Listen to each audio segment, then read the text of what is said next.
और यमुनानगर से बड़ी खबर सामने आ रही है। लघु सचिवालय में पुलिस और किसानों के बीच धक्का मुक्की देखने को मिली है। दरअसल प्रदर्शनकारी किसानों को जबरन उठाकर बैरिकेड से बाहर किया गया।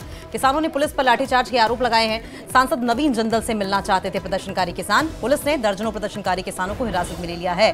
अब सवाल यह है कि सांसद नवीन जिंदल से ये मुलाकात किस वजह से होनी थी। यमुनानगर की तस्वीरें आप देख रहे हैं, ये एक्सक्लूसिव तस्वीरें जहां पर लघु सचिवालय में पुलिस और किसानों के बीच जबरदस्त धक्का मुक्की हुई। किसानों को जबरन उठाकर बैरिकेड से बाहर किया गया। किसान इतने ज्यादा बैरिकेड तोड़ने पर आमादा थे कि जबरन उठाया गया, वहां से जोर जबरदस्ती की गई, लाठीचार्ज के आरोप लगे। सांसद नवीन जिंदल से किसान जो हैं, प्रदर्शनकारी किसान, वो मुलाकात करना चाहते थे। पुलिस ने दर्जनों प्रदर्शनकारी किसानों को हिरासत में लिया है।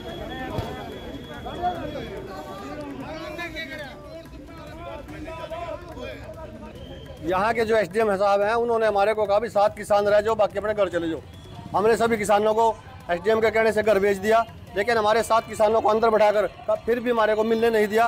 तो हमारे यहाँ किसान जब अंदर अपना हमने जो हमारे संयुक्त मोर्चा के नेता हमने फैसला किया था, भैया अपना अगर ये हमारा ज्ञापन नहीं लेना चाहते तो अपना ज्ञापन हम डीसी कार्यालय पर चिपका के बड़े घर चले जाएंगे। लेकिन उन्होंने पुलिस की गुंडागर्दी ने हमारे किसानों पर, चंद किसानों पर, बाकी किसानों को घर भेज के लाठीचार्ज किया है और ये बिल्कुल बर्दाश्त नहीं होगा। और ये पुलिस वाले अगर इनकी मां ने दूध पिलाया हो तो 7 तारीख को यहाँ पक्का मोर्चा लगाएंगे। 7 तारीख को हम पूरे जिले के किसान यहाँ आएंगे और हमारे प्रदेश स्तरीय नेता और राष्ट्रीय स्तरीय नेता को भी यहाँ बुला के छोड़ देंगे हम, और इसको दिखाएंगे भी किसानों की क्या ताकत है।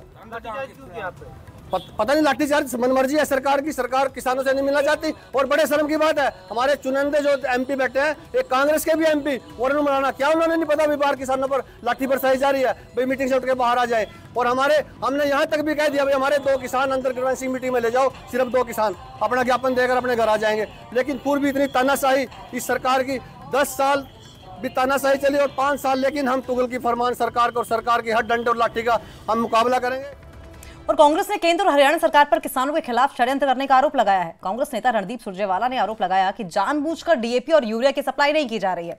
सुरजेवाला ने कहा कि सरकार एमएसपी पर खरीदारी भी नहीं कर सकती। सरकार एमएसपी और मंडियों को खत्म करना चाहती है और साजिश करते तीनों कृषि कानून को वापस लाना चाहती है।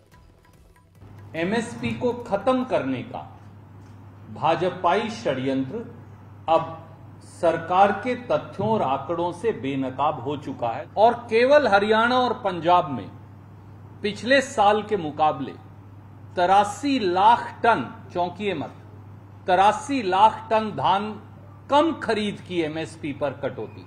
अगर मंडी को खत्म कर दो, अनाज मंडी को बिहार की तर्ज पर, तो जैसे बिहार का अनाज यहां आकर बिकता है, धान और गेहूं, वो अपने आप यहां डिस्ट्रेस सेल शुरू हो जाएगी, जैसा बीजेपी ने बिहार में किया था। हरियाणा और पंजाब के किसान, खेत मजदूर, मंडी मजदूर, आड़ती, मिल मालिक, उन सबको भाजपा किसान आंदोलन की सजा दे रही। 3 खेती विरोधी काले कानूनों का विरोध करने और मोदी सरकार को अपनी ड्योढ़ी पर झुकाकर उन 3 खेती विरोधी काले कानूनों को वापस करने